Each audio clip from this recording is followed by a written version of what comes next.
Hello, ladies and gentlemen, and welcome back to the 16 Bitchin' podcast. It's an interviewy one today, and it's one I'm looking forward to because there's going to be some nattering back and forth, but it's going to be none of the previous stuff where we talked about with YouTuber of the Year, YouTuber of the Month, and all that stuff. Although this is someone that's linked to many of the people involved, but it don't fucking matter. This is Alex from Nintendo Arcade. Hey, how you doing? I am wonderful. How are you? I'm all right. Yeah. The sun was shining today. Went out for a long walk, and I'm feeling good. You went outside? Yeah. Why would you do that? Power cut, right? I see. Yeah. At least it all makes sense now. Actually, I'm taking a piss because you're in the same sort of line of work as me. You are a builder, are you not? I am indeed. Since I left school in 1987, I was 16. Went straight into work. Would you like to know something that would make you feel horrible? Oh, you're gonna make me feel old, aren't you? Yeah, I was born in 87. Oh, was you? Yeah. Oh my God. Enjoy that. I'm one of the older YouTubers, as they all keep reminding me. Well, according to the internet, your channel was made in 2006. Yeah, but wasn't active as a YouTuber then. When were you active? I think it was around. I think I've been actively doing videos for about 8 or 9 years. That's still a long time. Yeah. I mean, I love your description for your channel. You go to the Nintendo Arcade channel and the description says arcade and Nintendo collecting. And that's it. That's so half-assed, it's brilliant. Yep. I hate the description for my channel. I made it up on day one. And since then, I've never changed it because I always look at it and think it's crap, it's horrible, it's wrong. Whatever I change it to is still going to be crap, horrible, and wrong. So I just don't bother. Yeah, I don't bother because it's not something that I look at when I look at other channels. To be fair, I look at it for this shit, like podcasts, interviews, YouTube-related stuff. Fuck it, I'll just be honest. We had to cut a little bit because some notification jingles were appearing. It's entirely Alex's fault, not mine at all. Now no one will believe me, but we've actually forgotten where we were in the conversation. So we shall simply step ahead. Bastard. Let's go on to what I normally say to people. If you had to describe your channel to someone that obviously hasn't seen it, what would you say, aside from your epic description of arcade and Nintendo collecting? Well, it started off as sort of like a documentation, really, for me, of some of the rare arcade machines that I was actually picking up and restoring. But then it kind of snowballed from there into sort of 16-bit and Nintendo, really. It's mainly sort of Nintendo collecting. And I wouldn't say reviews, because I don't really do reviews, but a lot of pickups. I do a lot of pickup videos. I do game room tours. So I go around to people's houses, like through the keyhole. They're my favorite, but getting people to come out and do those tours is getting harder and harder. But they're my most popular videos on my channel, are the game room tours, seeing what other people have in their house. I mean, having to go to other places, go outside again. I'm starting to question your sanity here. That was something we were on about, actually. You're a builder. Yes, that was it. Yes. So you do a bricklaying. That's your trade, isn't it? It is my trade. Been doing it for 30 odd years now. 30 years. That's depressing to me because I've been doing this shit since I left school. It's like, I think I'd rather die. I know it is, as you get to my age, the old body doesn't like it so much, especially in the winter. Absolutely hates it. But I guess the overall thing that takes me back to it time and time again is I'm my own boss. I can do whatever I want, and it's a change of scenery. I don't do site work. It's mainly domestic work. So, I'm the other side of it. I'm on the work site all the time. Yeah, no, I haven't worked on a site since, for 30 odd years. I started on a site, but I couldn't do it again. No way. They're worse than ever when it comes to health and safety shit. If I go anywhere about a fucking hard hat on, I get a bollocking. Yeah, and then you have to wrap yourself up in all that luminous paint, don't you? You slap it all over your face and all that kind of stuff. Yeah, I got to make myself look pretty. It doesn't work. Rubber gloves when you go to the toilet and all that kind of shit. Eye detection. I'll tell you what, if you go to them toilets, you want to wear gloves. You want a fucking radiation suit. They're disgusting. Yeah, and the last time I was on site, someone actually lit a newspaper and stuck it underneath the door while I was sitting on the bog. That was sort of tricks they used to play on me. I had all sorts of tricks played on me back then. In 1987, when I came out of school, it was like the height of the RA bombing in London. I'll never forget it, because we all sat down one end, all the English young kids that had just come out of school, knew nothing about politics whatsoever. And then at the other end of the canteen, you had all these Irish Republicans. And it was like, if you sat there reading The Sun, and the only reason why I would sit there and reading The Sun was for the page 3 girls, you get the most filthiest of looks, because it was a Tory rag, but we didn't know that, you know. So we got all sorts of tricks played on us. You know, the most famous one is putting like black bitumen paint on the underside of the handles of the wheelbarrows. So every time you got this stuff on your hands that took days to come off. I know. It's funny you should say that. I've had to be putting some bitumen down in the place we're working at now for the concrete, trying to damp proof it because it's a basement.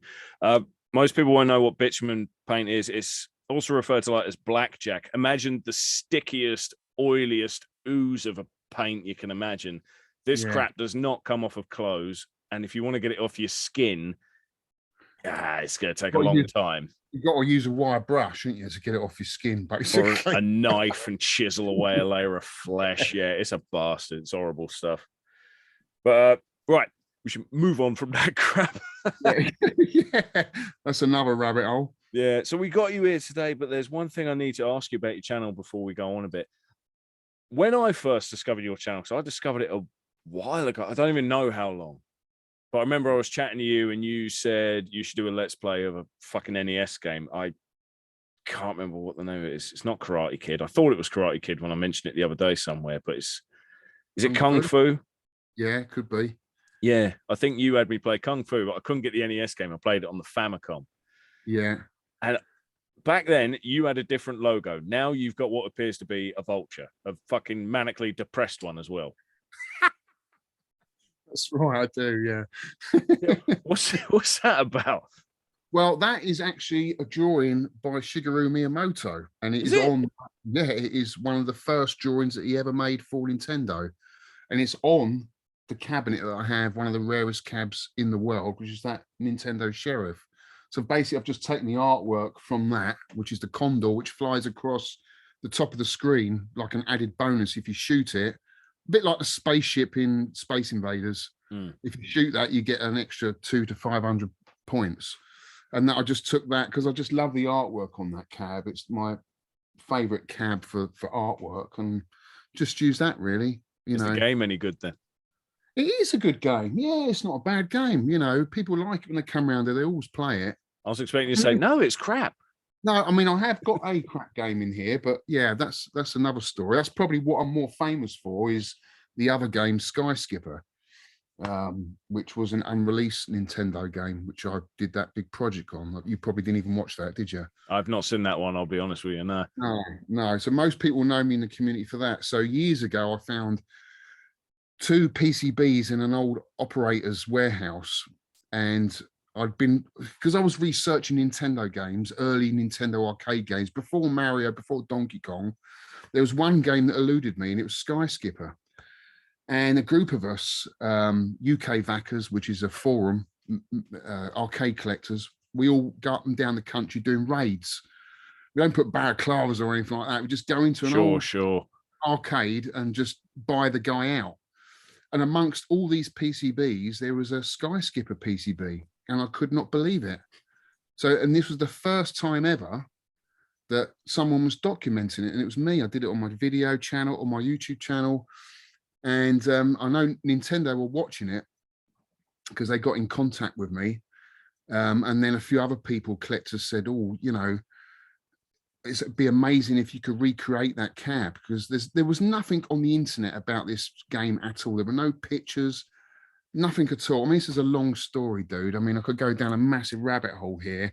It sounds like you're talking about, what's that game? Polybius? I think I've pronounced that right. Well, yeah, I don't think that ever existed, but this, basically, without a really, really long story short, because it is a long story, I found 2 PCBs.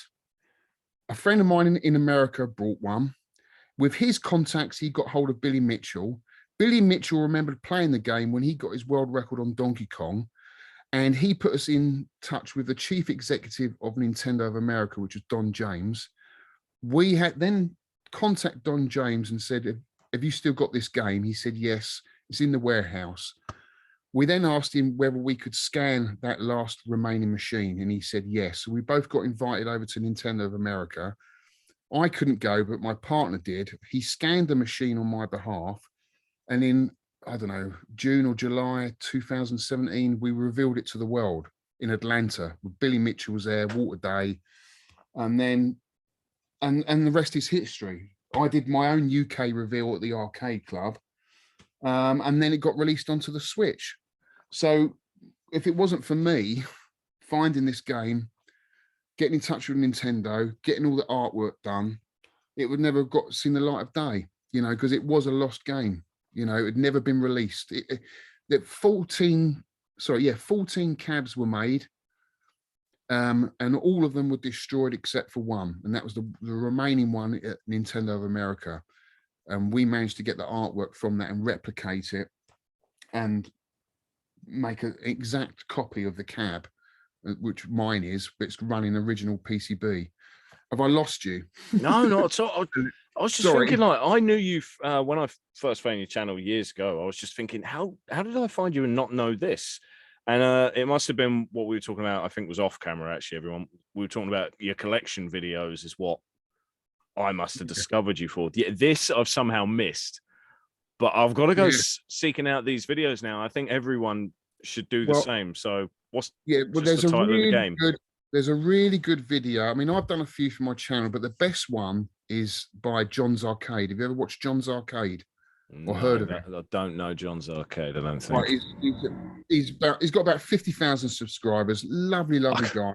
Great channel. I mean, his channel is just restoring arcade machines. I went over and met him, and he documented the whole journey, the whole reveal, and everything. It's on his channel. Link the guys to that, because that is the best video to watch, and you'll see me in the video, you'll see the reveal, and the whole story is explained in that video. I think it's two-parter, and it's a couple of hours long, but it's a great watch, and it explains the whole history about the cab and how I found it and to where we got it today, you know. But yeah, I mean, I remember you because I'm sure I nominated you for YouTuber of the Month once. I think I nominated you.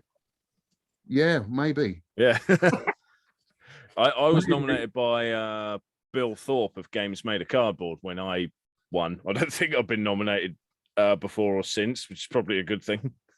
Yeah, well, I'm done with all that anyway now because we're way past that, aren't we? But yeah, I've covered it all with everyone. Like you're good friends with Scott and Lee.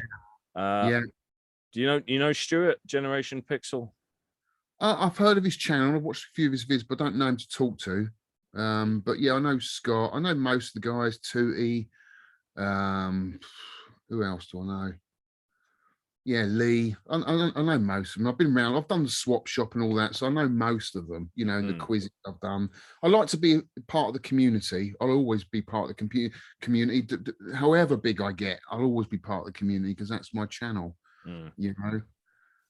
But yeah, most people know me for the Sky Skipper project, and I guess that's probably where I got a lot of my subs, because I've got a lot of American followers that like the arcade stuff. I'm not surprised, really, especially with Nintendo. Nintendo obviously has been quite successful over here in the UK, but America's where it exploded, really, isn't it? Yeah, I mean, when I started, all I had was Nintendo arcades. That's all I had because I was going for a complete Nintendo arcade collection, but then soon realized only halfway through that I didn't have room for them all. So I'm not fucking surprised. I've just concentrated on the very early ones, the rarer ones, the more obscure ones people hadn't heard of, you know, and just give them the sort of platform that they needed. So how many cabinets do you have? I've got the most I've ever had now. So I've got 11, actually 12. I've got one too many. I need to get rid of one. 12 cabinets. And my missus won't even let me have one. Oh. I know. There's no bloody space. I said, look, if we get rid of one of the kids or maybe fold them up a few times, we'll make some space. Yeah. Oh, they're great because for me, could be in that sort of maybe 10 years older than you, that was just a bigger part of this collecting as the console games, because we spent a lot of time in the arcades as kids back in the day, you know. I didn't so much miss the arcade bit when growing up. It's just that when I was old enough and going to arcades and the things I remember, it was kind of like death's door at the time. You'd go into an arcade, and what I saw the most of was House of the Dead, Time Crisis, light gun games everywhere. I never saw a traditional cabinet. You just didn't see it. It wasn't there. No, because a lot of them, obviously, they were money making machines, and if they didn't make any money, they got smashed up or they got chucked off the end of a pier, and that's a matter of fact. That's what happened. So unfortunately, you know, a lot of them are very hard to find today. Hence why the costs are bloody much. You know, were many of them? Sorry, I was going to say, were many of them what's the word? Repurposed, reused for other games? Or did it just get to a point where it's like, nah, it takes too much time to do that shit? Oh no, I mean, you'll see a horrific cab like Tempest, a classic 80s game like Tempest by Atari, converted to a Street Fighter, you know. Yeah. And like that's just like in the collectors circles, that's just forbidden, you know, it's heresy. Can't do that. Well, wasn't I know a fair bit of video game history, but when it comes to arcade cabinets, I'm a little bit on the thin side of it. But wasn't the Donkey Kong cabinets originally made from, what was it? Was it Popeye arcade cabinets, or was it something else? Well, Donkey Kong. Fuck, I can't remember. Well, there was a game called Radar Scope. This is probably what you're thinking of. Was that it? Which didn't do very well. They made 2,000 red cabinets, and to save money, they just took the artwork off. Well, in some occasions, didn't even bother with that. They just took the PCBs out and put Donkey Kong in. And a lot of the Nintendo arcade games comes as kits. So you get a marquee, a bezel, and a control panel as a kit, and the operator would just swap them over.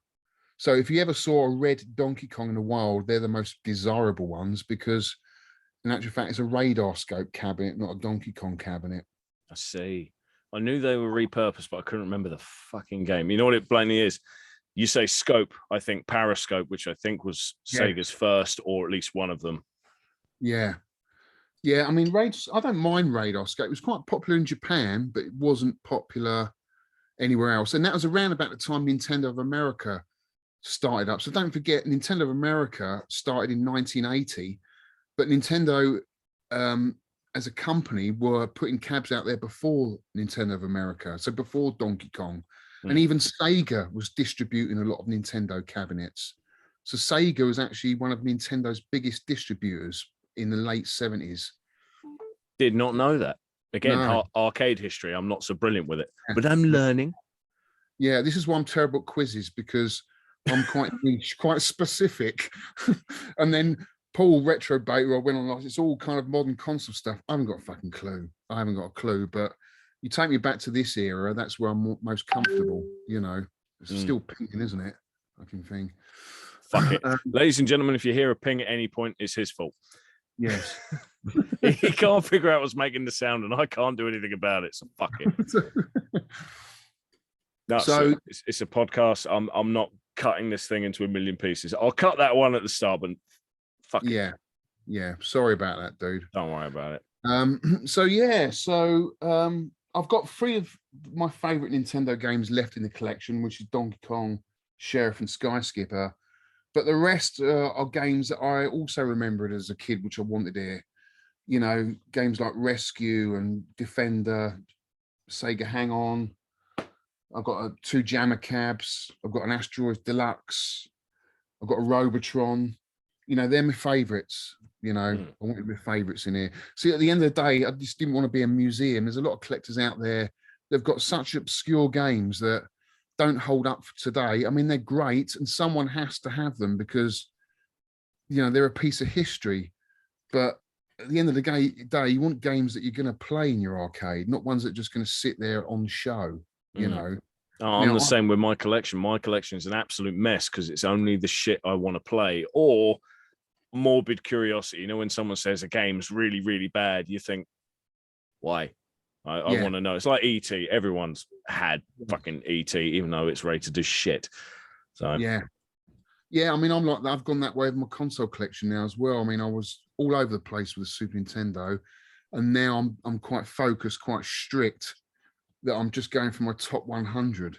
I've been collecting Super Nintendo for such a long time, and there's so many games out there that I will never go back to.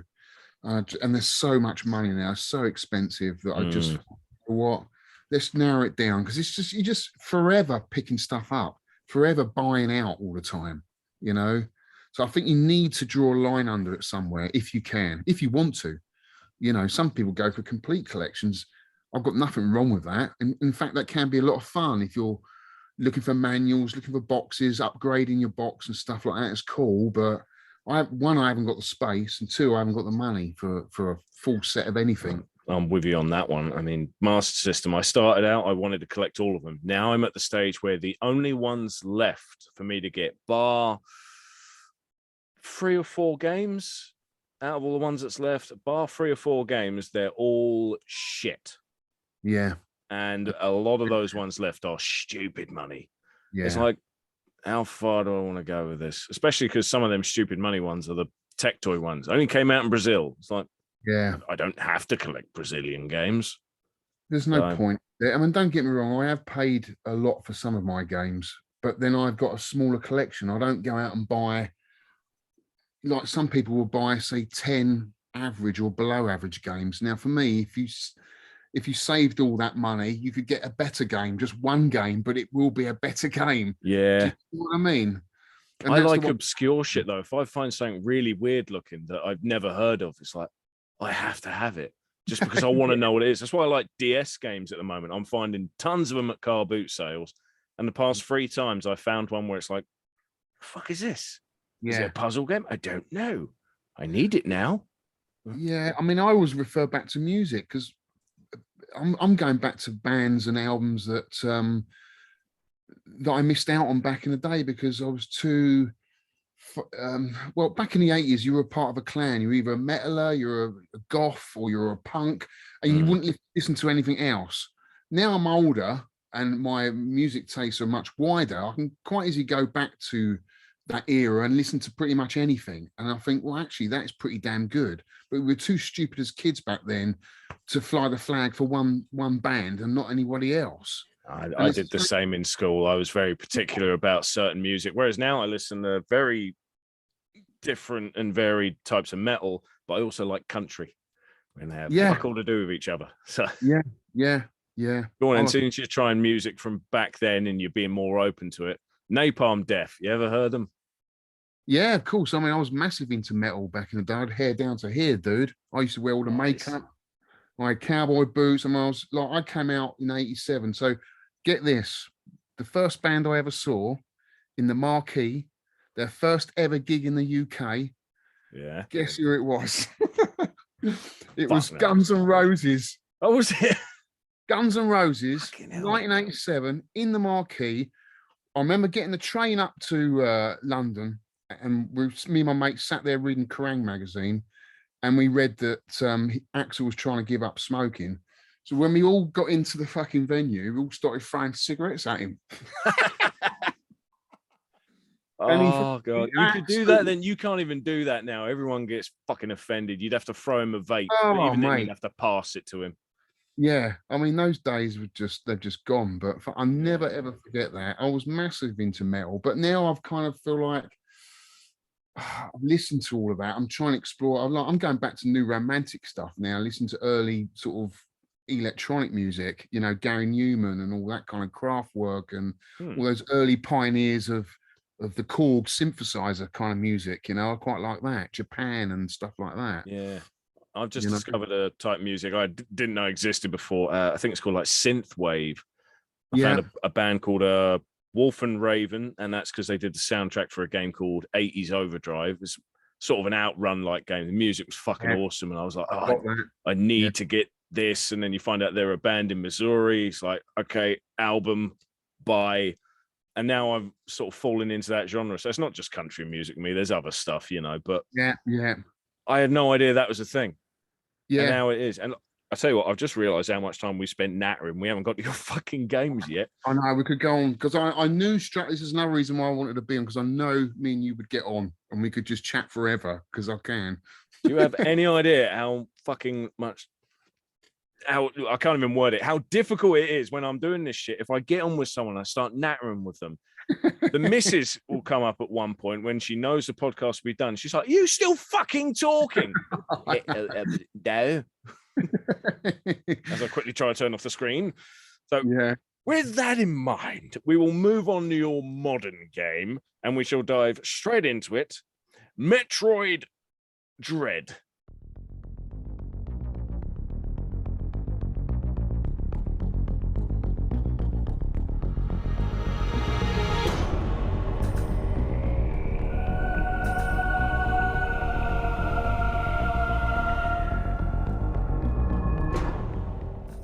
Yes, what a game. What a brutal game. I haven't played Dread. I mean, my experience with Metroid is I played the first one. I played Prime. You know, I really like Prime, but I can never complete it because I'll get to a point where I'm lost as all balls. And you think, you know what? I don't mind wandering around in a game trying to find out where to go, but fuck me, do you do it a lot in Prime? Yeah. Bit too much. Is Dread like that? Is there a lot of wandering around? Well, you know where to go though, and there is a good map in Dread, so you know what areas you've been in and what you haven't been, because it marks it on the map. You know, like all the other 2D Metroids, and that sort of gives you incentive to keep going back and explore. What have I missed there? You know, and what, because you go back with your new upgrade, you go back to areas that you started off with without any upgrades, and now you've got that extra power, you can explore those areas. So I 100%ed that game, and absolutely loved it. It almost felt like a horror game, because you had this robot, is it the EMMI or the I? Yeah, I can't remember what it's called. I think it's EMMI robot that kind of followed you around. You couldn't destroy it, you couldn't shoot it down unless you had this powerful weapon, which you had to get by killing an end level boss, and then you could go back in that area and take out that robot. So it was really tense. I found the game really tense. It was a game I felt was made for players. So it used the controller, every button on the controller. You had to get used to all the buttons, and it just felt perfect. Everything about it was perfect. You know, of course it was hard, but you keep going back, don't you? Like all these old 2D games, and you just get better and further each time, and just gives you that incentive just to beat that boss. And the bosses in it, what I love, the end of level bosses in Metroid Dread are just incredibly well drawn, and incredibly well done. You know, the things they think up, how you're going to kill this boss, the patterns. It's just about patterns, working out patterns. And the cut scenes were brilliant. I just absolutely, I mean, I'm a massive Metroid fan anyway, so I'm probably going to be a bit biased, but I thought it was a fabulous entry by Nintendo. I really did.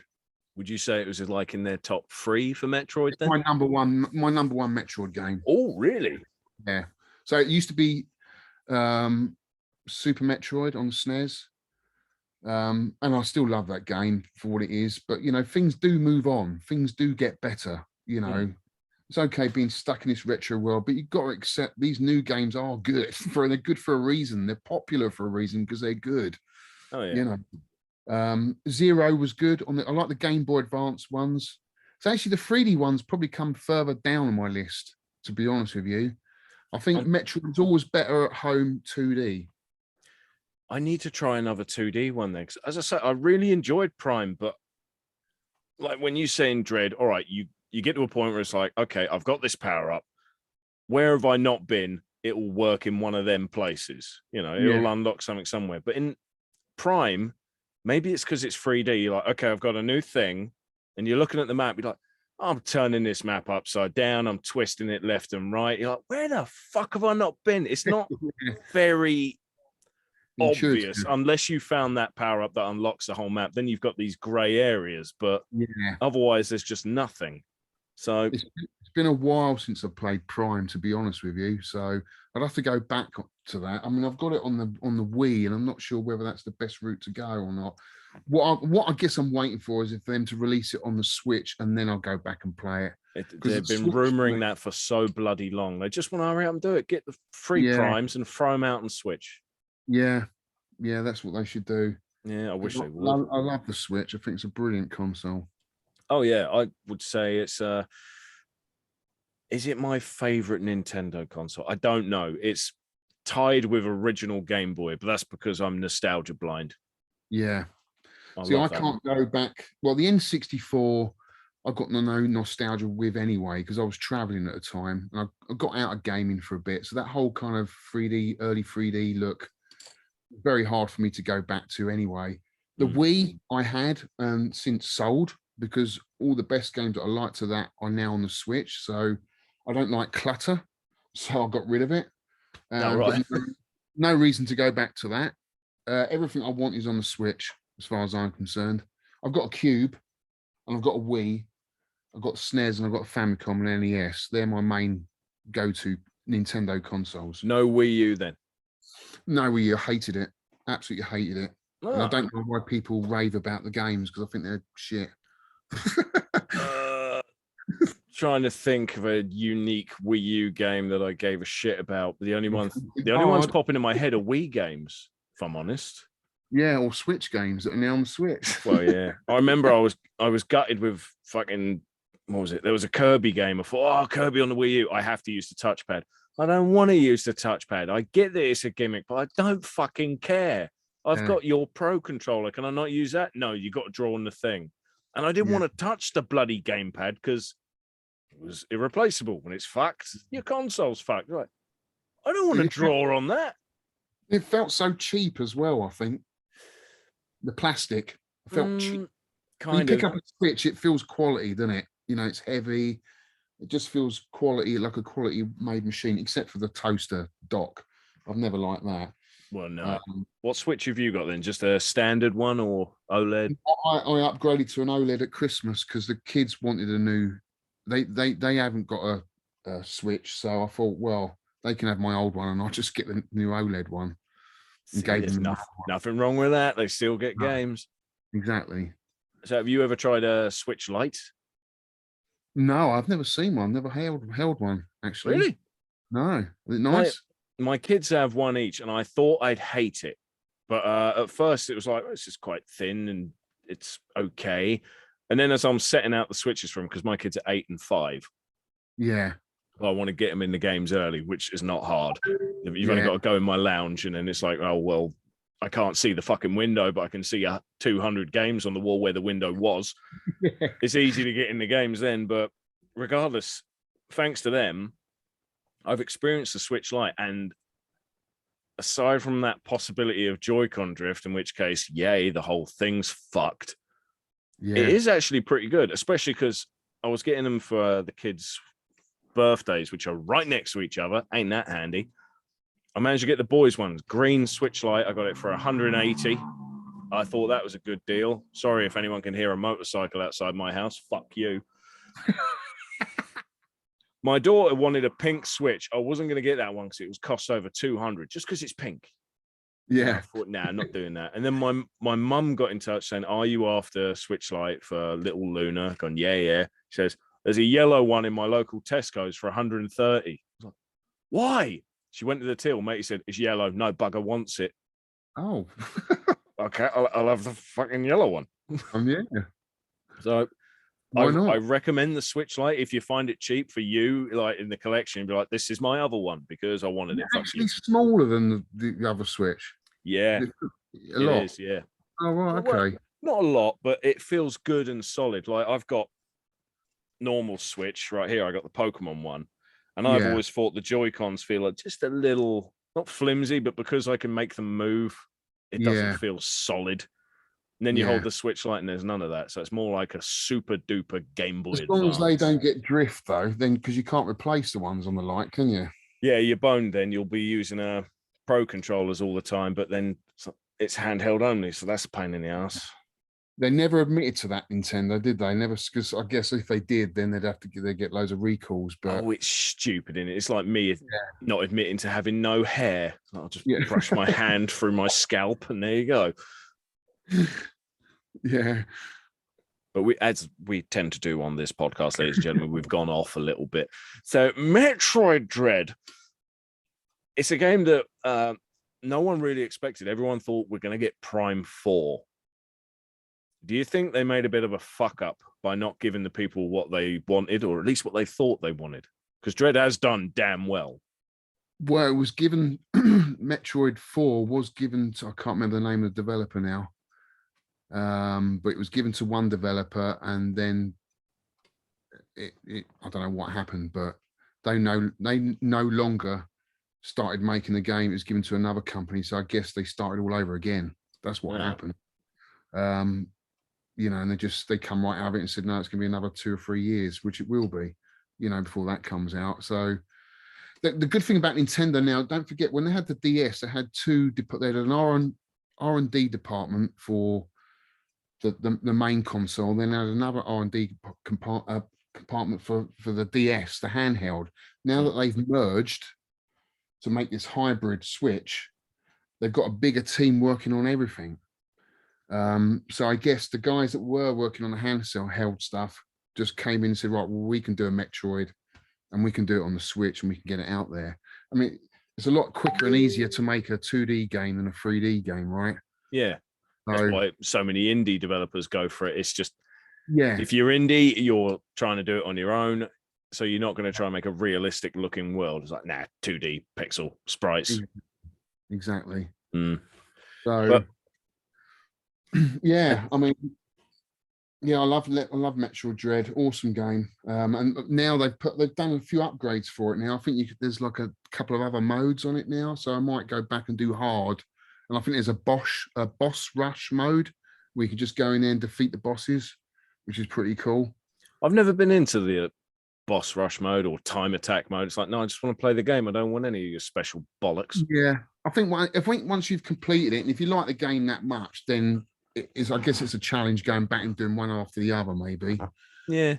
Depends if how much you're into game. Normally, with most games, I don't 100% any of them. I'm the same. I just want to finish the game, done, move on to the next. But that particular game, I don't know what it was. I just loved it that much. Hence why it's the choice of today. Really, I wanted 100% it. I can't think of many games I've 100%ed. Mario, Super Mario. No. Well, for me, it's the other side of the coin. Like Sonic on the Master System. Yeah, I've done it with all the Chaos Emeralds. I guess that's 100%. There you go. Soul Reaver, done everything to the point where I could tell you where every sodding little polygon is. I need to get a life. I suppose Dead Space is a modern game. I 100%. I thought I was 100% in Skyrim, but then they kept adding shit. It's like, this isn't going to happen. Yeah. So yes, you have completed a few. Then the ones you've liked.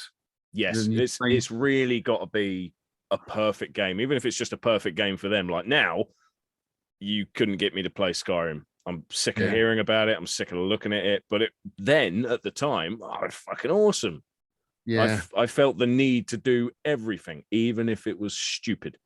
And that's the thing with modern games is, do you ever go back to these big games?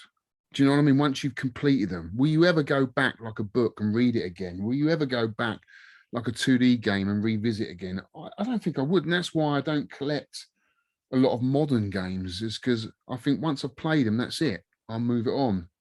I don't collect, even though I've got PS4, I'll play a game on it and then just sell it on. I don't collect for it because I know in myself I'll never return to that game again.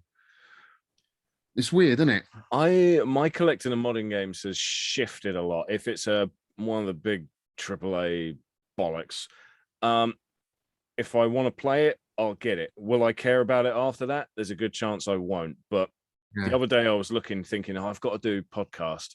And I had a retro game in mind. I had the indie game in mind, but I was having a bit of a brain fart for modern. I thought, okay, well, let's do what I do, have a look around the room. And I was looking at the Nintendo Switch collection. And then it occurred to me, 90% of my Switch games are indie games. It's just Yeah. worked out that way. You go into a shop, Nintendo's like, oh, look at the price on that. Fuck that. And then you look at the indie games, they're all cheap, so they're easy to get hold of. And you think, this is going to be the game that's harder to find one day. Yeah. You know, like... Are you seeing many Switch games in the wild now then? Are they starting to appear? Because I still find them hard to find. Like, you know, CX and car boots and that kind of thing. Oh, have I ever found one at a car boot? No. CX, yes, but their prices are bollocks. Some of them, they price them higher than the damn new Released. game stores. Yeah. So if anyone is not from UK, know what we're on about, we've got a pre-owned game store over here. It's spelt, the name of the place, CEX. Yeah, it's commercials on the telly call it sex. I shit you not. There's commercials on the telly, on British YouTube. Yeah, we get different adverts. In case you didn't know, YouTube does give you different commercials depending on what country you live in. But yeah, don't they call it sex? It's like, who the fuck calls it that? Someone says, where are you going? Oh, I'm going to CEX. You don't say, I'm going to sex. You're going to a sex shop? What are you buying? Like, I need a charger. A charger? What are you charging? Switch. Switch what? What are you turning on? I don't want to know anymore. Have you ever been to a CX when there's an Ann Summers next door?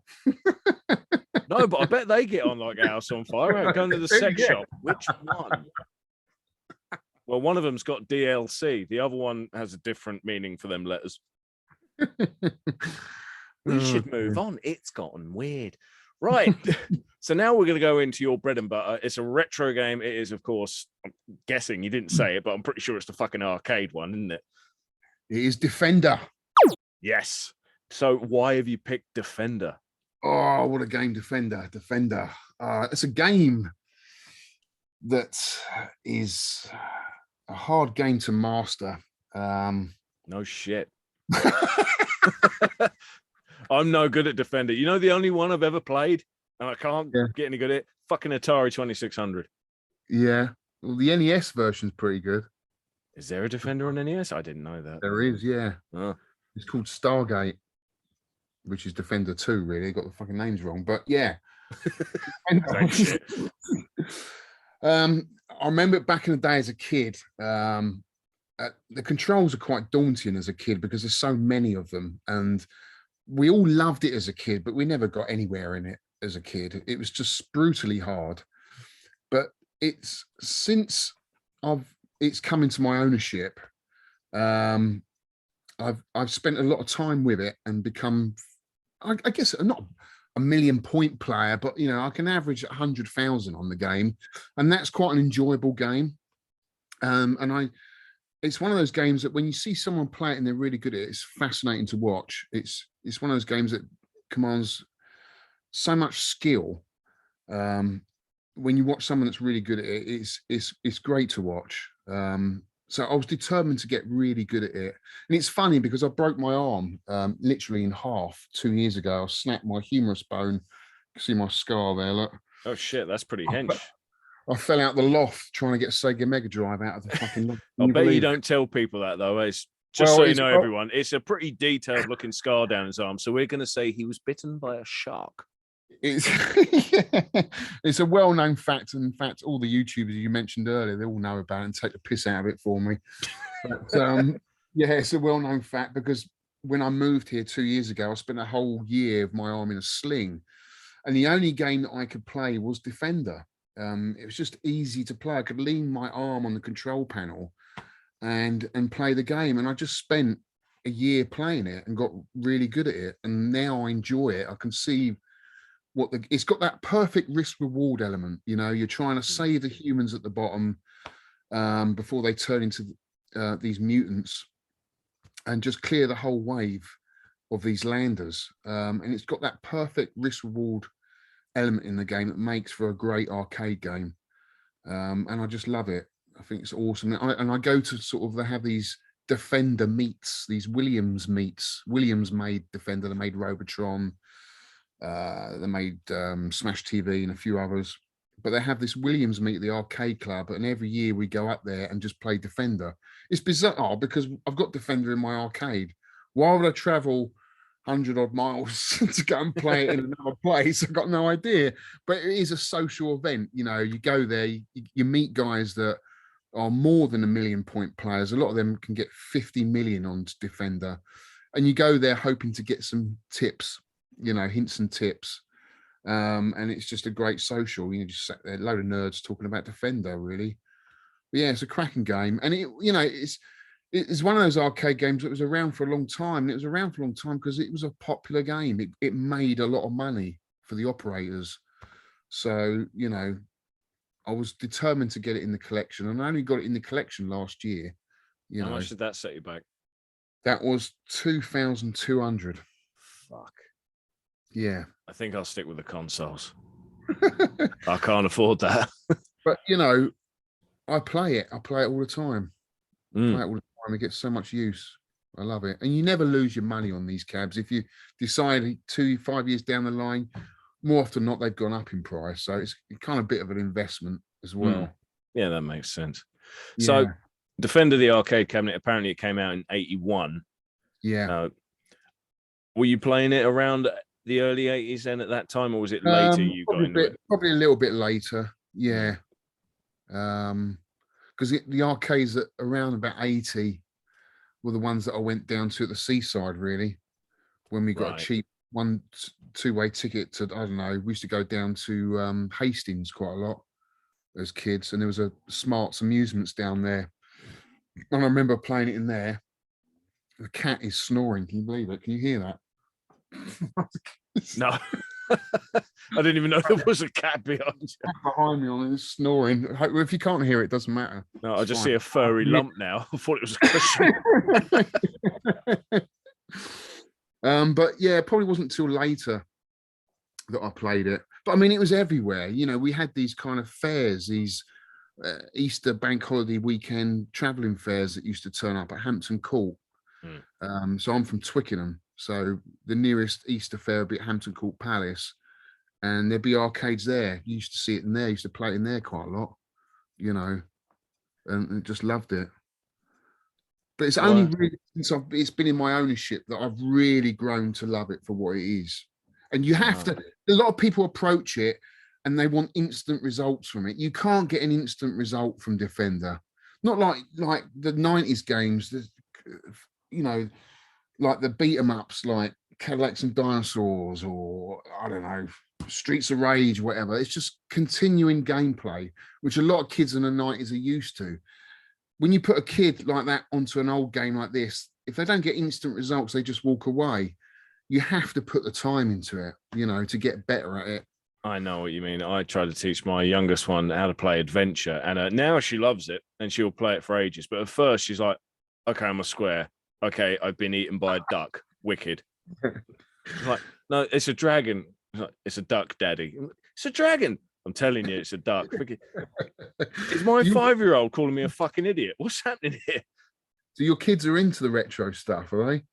They are. They want to play a bit of everything. Don't get me wrong. They love 16-bit more than anything. I think that's when games really started to look pretty and appealing. You know, you think 8-bit. Some of them, yes. A lot of them, no. Like a Defender. I should imagine a lot of people have got a picture of it in their head, but in case you haven't, it's about 95% a black screen. There's how do I put it? There's ground below you. It's like a wavy line. If you didn't know what you're looking at, you could just say it's like it's a wavy line. That's all it is. It's nothing. Like a hot monitor. Yeah. You are an epoxy ship that you can move. This was the, I don't know if it was revolutionary, but at the time when you had shooters, you had Space Invaders, Galaga, games like that. It was all pretty much the same thing. Ship at the bottom, shooting upwards. That was it. Defender, not only could you shoot right, but you could shoot left, you could go up and down, you could shoot in so many, all right, directions. It was left or right. You couldn't rotate it so well, but it was an awesome shooter. You had to shoot the aliens. The aliens were trying to abduct people. You had to save the humans, which on the Atari 2600 version, everyone fucking dies when I play that. I don't think I've ever saved anyone. But it was the sounds as well, Tom. The Williams sounds for Defender they stood out in an arcade. You know, the Did way that I'm not familiar with. I only know what it yeah, looks like and kind of plays like arcade sounds. I can't think of it. I you get the get Atari sounds. yeah, you listen to any Williams game like Robotron Defender, they sound the same because they've got the same sound chip in both those machines. And they've got a very distinctive sound, and it's just totally out there. And I think the sound in games can really draw you in. It's a big part of the visual is the sound. It can make you feel more powerful. If you're a ship shooting aliens, you want to feel in command. You know, you want to have a big laser that fires these big bolts of lightning, you know, and Defender does that. You know, we can get some games that just go pew, pew, you get a little pewy sound. You just sound a little bit feeble, a little bit pathetic. Do you know what I mean? You know what? I've had that thought with video game music so many times. Like, I'll always argue if you listen to the music in Tasmania on Master System, it's good, it's upbeat, it's catchy. It's what you want for a youngish platformer, shall we say. Then you get the Mega Drive one, and the music's crap. It's a bass guitar and a keyboard thrown down the stairs. It's shit. It's a terrible soundtrack. It's not memorable. Yeah. I've never really looked at it for sound effects, but I guess you're right. If you're a spaceship, you want an awesome rocket laser launching sound instead of, say, a fart or a bubble. It's important, isn't it? Yeah, oh, definitely. And so many games had terrible sound. The games might be okay, but the sound's awful, you know. And a lot of emulation has trouble with that, unfortunately. You can get a lot of people play these arcade games and they emulate them and they get the sound wrong because there's different files, different ROMs. You can get the sound for it, and you've got to get the right sound for that game, you know.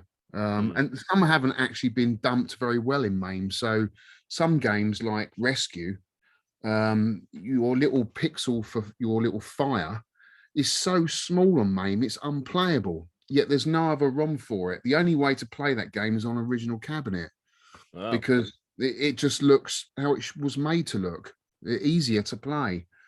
So, you know, when you play MAME and these emulations, a lot of the time they get it wrong, you know. That's why I like originality, like playing the original boards as well. I would love to be able to play some old school arcade cabinets. As I say, I missed it when I was younger, and now that I'm older, there's nowhere near me that has it. Well, mate, I'm an hour away from you. You're more than welcome to come here and spend a day. You can even do a tour for your channel if you want to.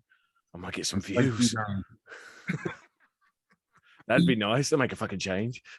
Yeah, come up, mate. You're more than welcome. I like people coming here.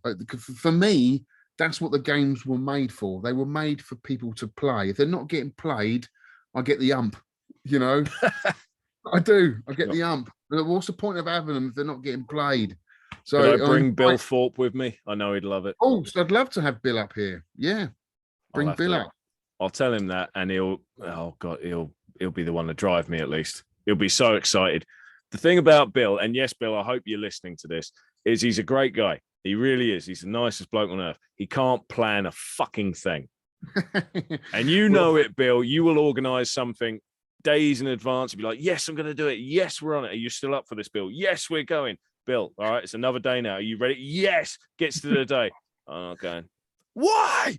I would, if you tell him there's loads of arcades here to play, he'll love it. You know, I've been watching Bill's videos. In fact, I watched his car boot one. I binged him as well the other day. I watched a lot of his videos. Great channel. Comes across as a really nice guy.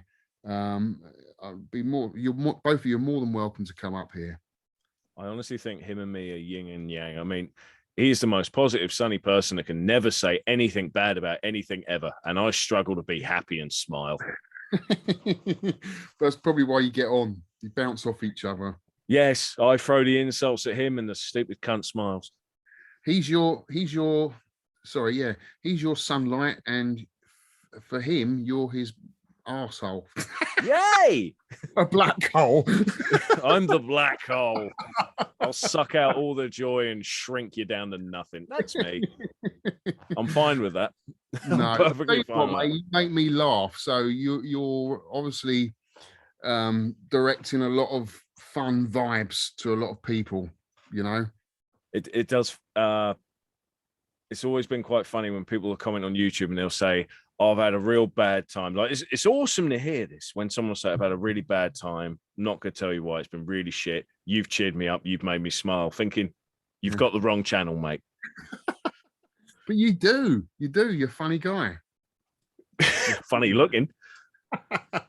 We're all funny looking. Well, yeah.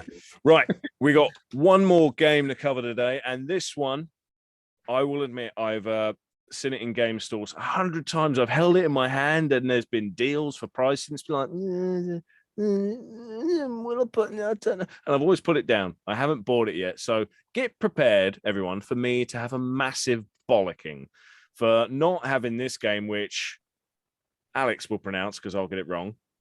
Valfaris.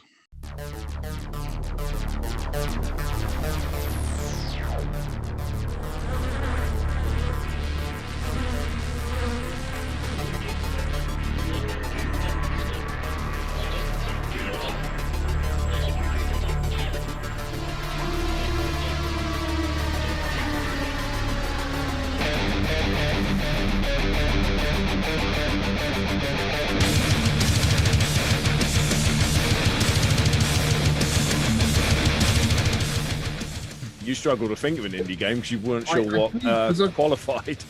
I didn't really understand what. I still don't understand what indie is. But by the by, it is basically, I guess it's like Contra, but kind of it's got heavy metal vibes. Nice. So you've got this heavy metal dude with long hair, and whenever he kind of destroys one of these end of level bosses, he does this head banging with his guitar. And it's got, you would love it, Tom. You would absolutely, right up your street. If you love metal, it reminds me, there's a game with Jack Black voicing a character, and what's it called? That one, yeah. Fuck it, it's gone now, and yet I've done a let's play of it. Anyway, continue. Yeah. Sorry. Yeah, so it plays a little bit like Contra. It's got very vibrant, garish colours. So it's not a dark game like Castlevania. It's a very bright, vibrant alien world with really weird enemy bosses. The soundtrack is awesome. Again, I'm a sucker for end of level bosses. I love when they throw these big things at me, and I just love trying to work out how to destroy them. But yeah, it plays really fluid.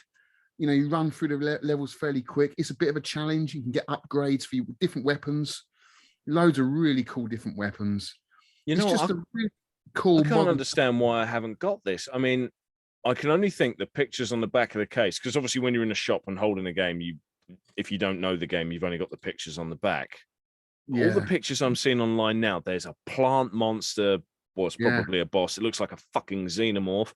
There's a screen here where it's primarily purple colors, but damn, the detail is insane. The detail graphically, it looks amazing for a 2D game. It just, you know, when you put it on a nice big TV like that, a nice modern TV, it looks amazing, you know. It's just a wicked game. It's wicked. It's a wicked game, if I can use that old 80s term.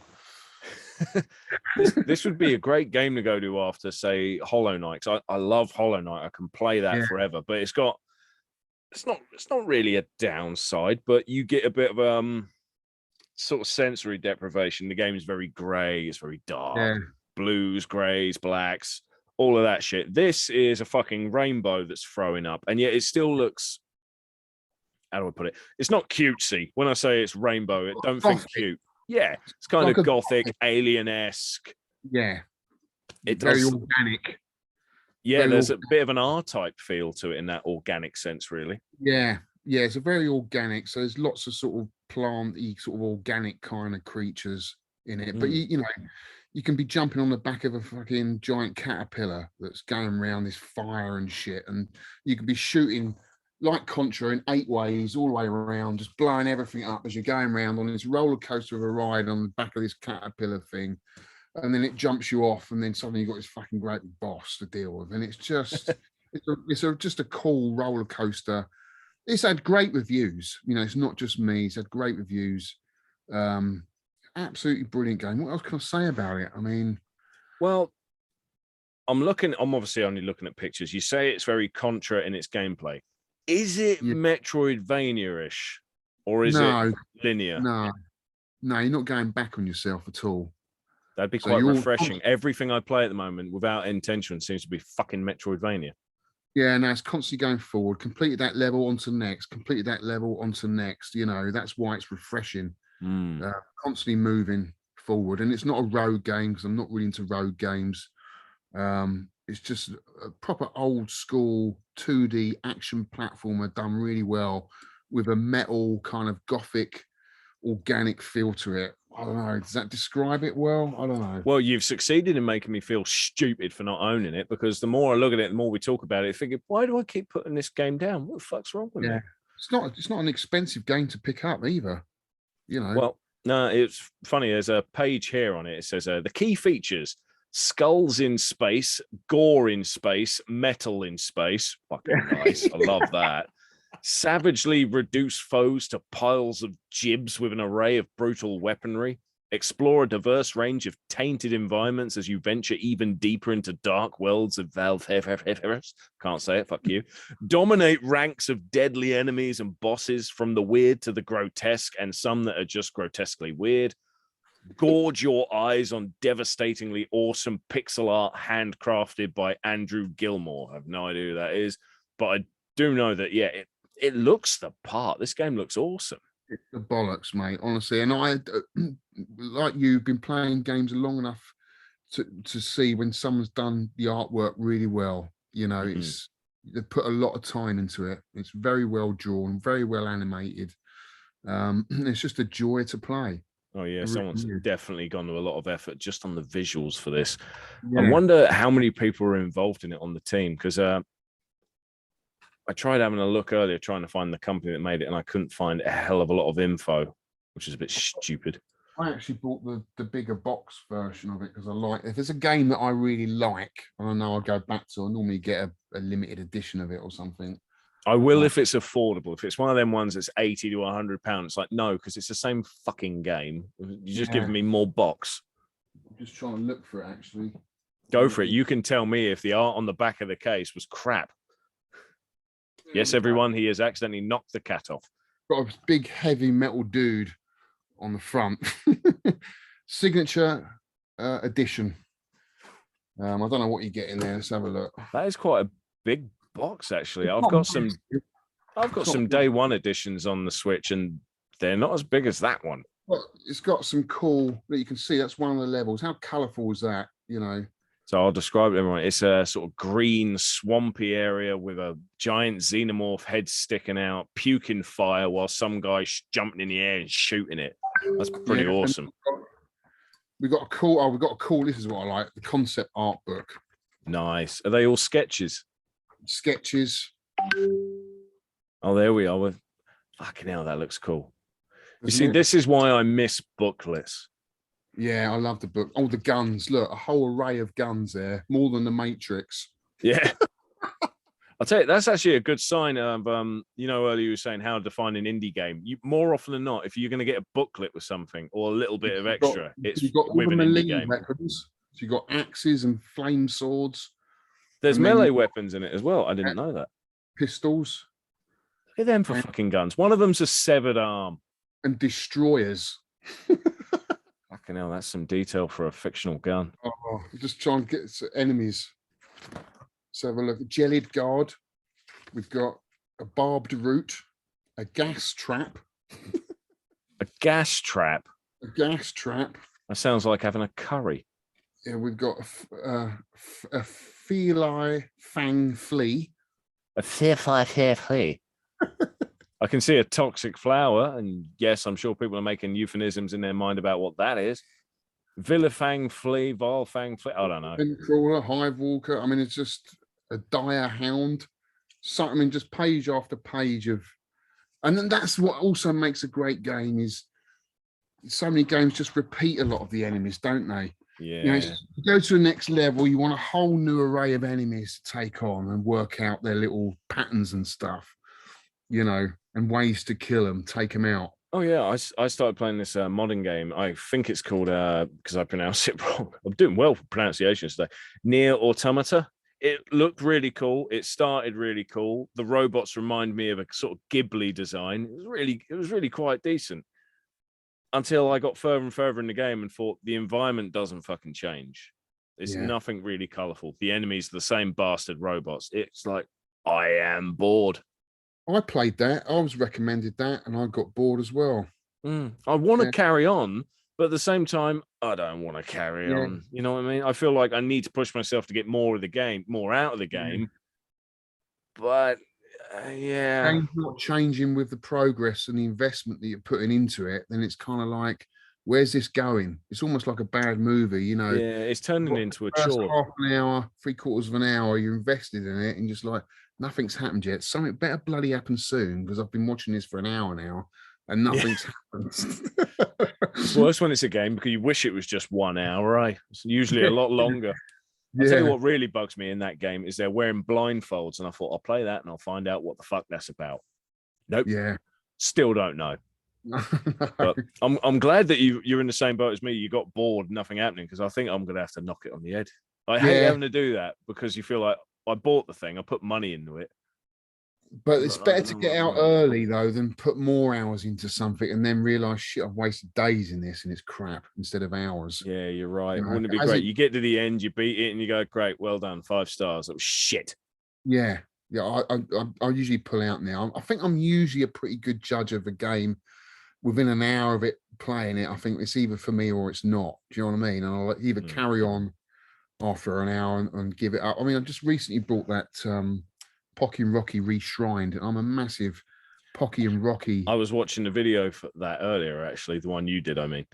Yeah, and unfortunately, it's not as good as what I wanted. I know I gave it sort of a enthusiastic kind of.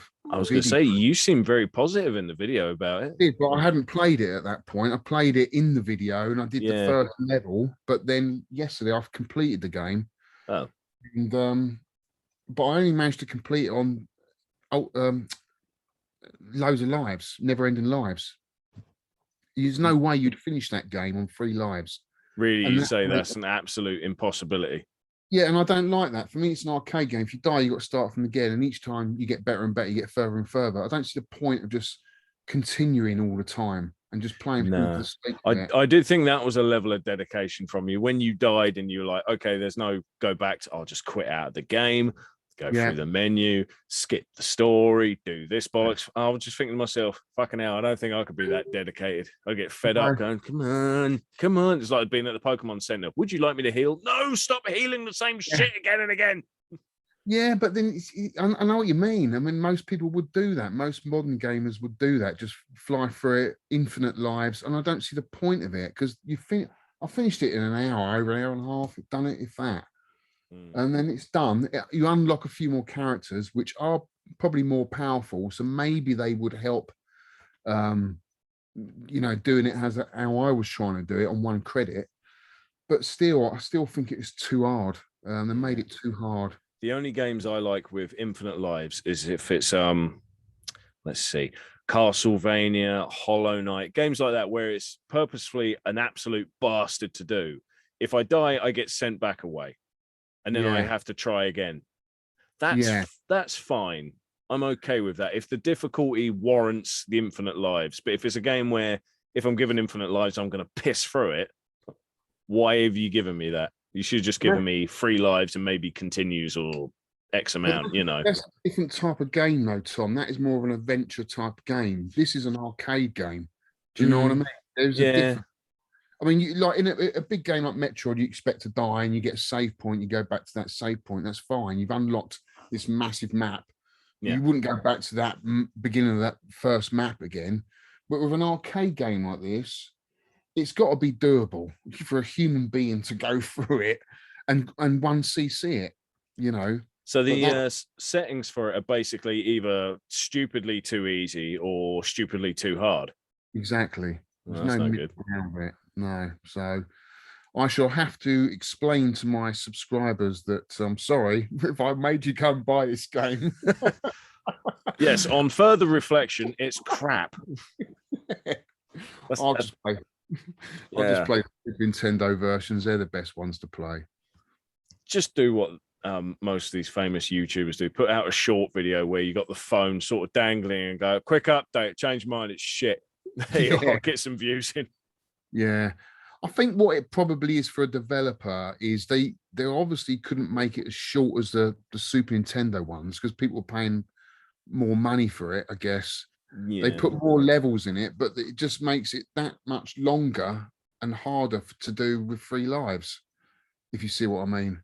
Mm. I would have been quite happy with the length of a Super Nintendo game. I would have paid 20 quid for it if it was as good as that. Yeah. If you thought it was worth it, you'd put the money into it. I mean, yeah, I was about to compare it to another game, but no. Because at the end of the day, you're going for a high score as well. You know, because there is a score record chart. What do you call it? Top 10 table. Yeah, there's an online ranking. Oh, an online one. Oh, right, I see. Yeah. So as soon as you finish the game, you can press A to upload your score. So it's always nice to see. But most of the people who've got those massive scores, you know damn well that they've gone through on infinite lives. So it's not even a case of skill then. It's really just more who can do it quicker. Yeah. Endurance, whether I can put up with this for so long. Yeah. And the answer is no. Exactly. Oh, well, I suppose we should best wrap it up because I've had you here for so long. So we've talked about Metroid Dread, we've talked about Defender, and we talked about, I'm going to get it wrong, Valfaris. Well done. Yay! Yep. Watch me get that wrong next time. So thank you very much, mate, for being on this podcast today. I hope you've enjoyed yourself nattering bollocks with me. I have. My pleasure, mate. It's been brilliant. I've been wanting to come on for a while, so thanks for having me on, dude. It's been good laugh. And everyone, please check out Nintendo Arcade. There will be links in the description for this podcast, wherever you're checking out, YouTube or your various podcasty places. I can't think of what else to say, so I shall simply say thank you very much for listening. Like, comment, subscribe, and all that other bollocks. And bye-bye.